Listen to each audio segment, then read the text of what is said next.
স্বাগতম পঞ্চম শ্রেণীর শিক্ষার্থীরা। আজ আমরা গণিতের ৭০ নং পৃষ্ঠা থেকে শুরু করব। এর আগে ৬৯ পৃষ্ঠা পর্যন্ত এবং এর পরবর্তী প্রশ্নগুলো বা পৃষ্ঠাগুলোর ভিডিও দেখতে চাইলে আপনার ডেসক্রিপশনে দেওয়া লিঙ্কে গেলেই সবগুলো ভিডিও একসঙ্গে পেয়ে যাবেন। তাহলে কথা না বাড়িয়ে শুরু করা যাক। এখানে ৭০ নং পৃষ্ঠায় প্রথমত বলা আছে ১.২৩, ০.০১৫, ০.৪৭৮ দশমিক সংখ্যাগুলোর মধ্যে ছোট বড় তুলনা করো। দেখুন, ছোট বড় তুলনা করতে গেলে এগুলোকে এই ফরম্যাটে সাজানো যায়। কিভাবে দেখুন, দশমিকের জন্য ১ বসিয়েছে, দশমিকের পর দুইটা অঙ্ক থাকার কারণে দুইটা শূন্য বসিয়েছে। তো এখান থেকে ওরা কি করলো, এই পুরো সংখ্যাটাকে একদম দশমিক মুক্ত করে হুবহু তুলে ধরছে। ঠিক আছে, এখন এটা করার পর এখানের মধ্যে ফিরবো। এখানে দেখুন দশমিকের পর তিনটা অঙ্ক আছে, দশমিকের জন্য ১ দিছে, তিনটা অঙ্কের জন্য তিনটা শূন্য দিছে, তারপর দশমিক ছাড়া শুধু অঙ্কটা তুলে নিছে ১৫। এর আগে তো শূন্য দুইটা বসানোর কথা ছিল। এটা আপনার প্রশ্ন থাকতে পারে, চিন্তা করুন ০.০১৫ মানে ১৫ যে কথা, এমনি ১৫ লিখলেও একই কথা। ঠিক আছে, তাহলে ঠিক একইভাবে এর পরেরটাও করছে, দশমিকের জন্য ১, পরে তিনটা সংখ্যা আছে বিদায় তিনটা শূন্য, তারপরে দশমিক বিহীন অবস্থায় পুরোটা তুলে ধরছে। এখন আপনার প্রশ্ন থাকতে পারে, এখানে যে অতিরিক্ত শূন্য এটার কথা বললেন না কেন স্যার? তাহলে এখানে দেখুন, এখানের মধ্যে আপনার ১০০০, এখানেও দেখেন ১০০০, তাহলে এখানে ১০০ হইতো। ঠিক আছে, এখানে ১০০ হইলে চলে না, কারণ এখানেও ১০০০, এখানেও ১০০০, তাল মিলানোর স্বার্থে এখানে আরেকটা শূন্য বাড়াইলাম। যদি পাশে আরেকটা শূন্য বাড়াই, উপরেও আরেকটা শূন্য বাড়াইতে হবে। নিচে যেহেতু বাড়াইছি, উপরেও বাড়াইতে হবে।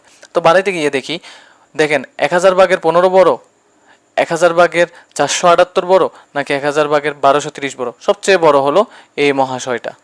এটা দেখেই বুঝতেছি উপরে ১২৩০। সবচেয়ে ছোট হলো ও, আর মাঝারির মধ্যে আছে এ।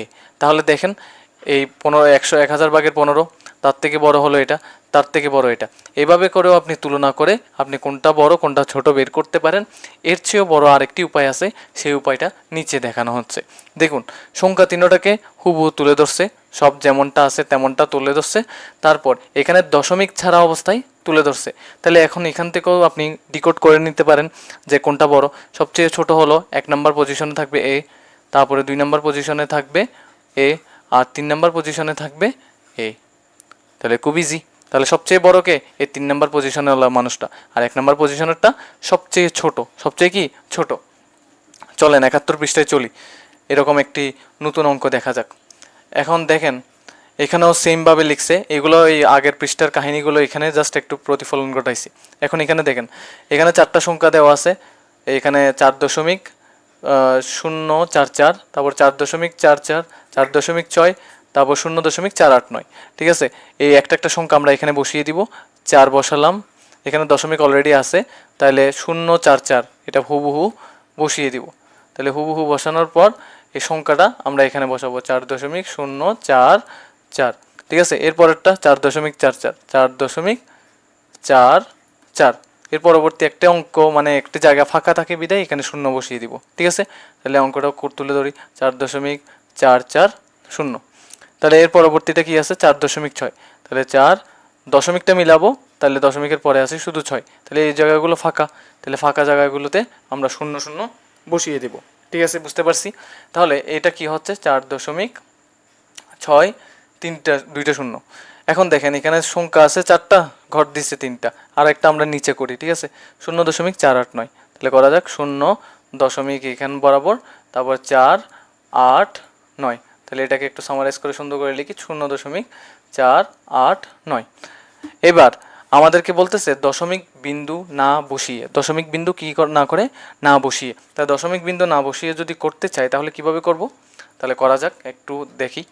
এখানে দশমিক ছাড়া অবস্থায় বসাবো। প্রথমে কি ৪.০৪৪, তাহলে বসিয়ে দেন ৪, দশমিক না বসিয়ে কি বসাবো, ডাইরেক্ট সংখ্যাটাই বসিয়ে দিব। ওকে, তাহলে করলাম, এই সংখ্যাটা পুরোটা এখানে তুলে ধরবো। ক্লিয়ার? তারপরে হলো ৪, তিনটা ৪, তারপর শূন্য, তিনটা ৪, তারপরে শূন্য। তাহলে পুরোটা তুলে ধরি ৩টা ৪।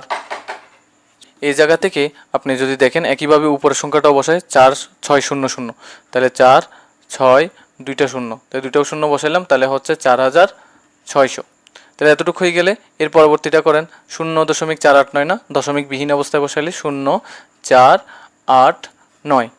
তাই করা হলো তাহলে এখানে লিখে দেন 0 4 8 9, তো তাহলে বামের শূন্যের কোনো মূল্য নাই, তাহলে 4 8 9 লিখে দিলেই ফুরিয়ে গেল। তাহলে এখানের মধ্যে কে ছোট কে বড়, সবার আগে যে ছোট তাকে লেখেন, সবার চেয়ে ছোটকে 489টা, তাহলে 489কে সবার আগে লেখেন।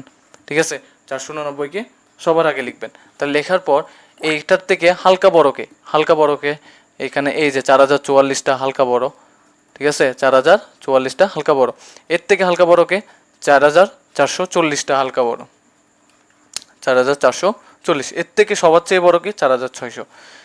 তাইলে এই সংখ্যাগুলো যার থেকে যেটা বড় সেটাকে আমরা একটু ধারাবাহিকভাবে একটা চেয়ে আরেকটা বড় এভাবে করে দেখালাম। এখন এই অনুপাতগুলো মানে এই সংখ্যাগুলো কার থেকে আসছে সেটার মূলটা আমরা এখানে লিখে দিব। তাহলে 489 এই সংখ্যাটা কার থেকে আসছে, এই 0.489 থেকে আসছে, ঠিক তো? এই যে 489 এটা এখান থেকে লিখছি, তাহলে 489টা কোত্থেকে আসছে, এই 0.489 থেকে আসছে, তাহলে এই বরাবর 0.489 বসিয়ে দিব। তারপর এখানে 4044 এটা কার থেকে আসছে, এই জিনিসটা প্রথমে, তার মানে এখানে দেখতে হবে প্রথমে, তাহলে 4.044, তাহলে 4.044। তারপরে আছে কি, এই যে 4440, এই 4440 আসছে এটা থেকে 4.440, তাহলে আমরা এখানে বসিয়ে দিব 4.440। এবার 4600 এটা কোত্থেকে আসছে, এই 4.600 থেকে 4.6। মেইন ভগ্নাংশটা কি, মেইন ভগ্নাংশটা হলো 4,004.6 এইখানে আছে, তাহলে এটাই লিখিয়ে দিছি। ঠিক আছে, আর এখানে শূন্যটা লিখবো না, কারণ কেন এই জায়গায় শূন্যটা লিখবো না কেন, এই যে এখানের মধ্যে আমাদের 4.44 পর্যন্ত আছে, শূন্যটা নাই, সো আমরা এটাকে কি করে দিব, এখানে এটা মুছে দিব। ঠিক আছে, এতটুকু পর্যন্ত আশা করি বুঝতে পারছি। তাহলে এতটুকুই আমাদের উত্তর হয়ে গেল। এর পরবর্তীতে 72 পৃষ্ঠা থেকে শুরু করে সবগুলো আপনারা ডেসক্রিপশনে পেয়ে যাবেন।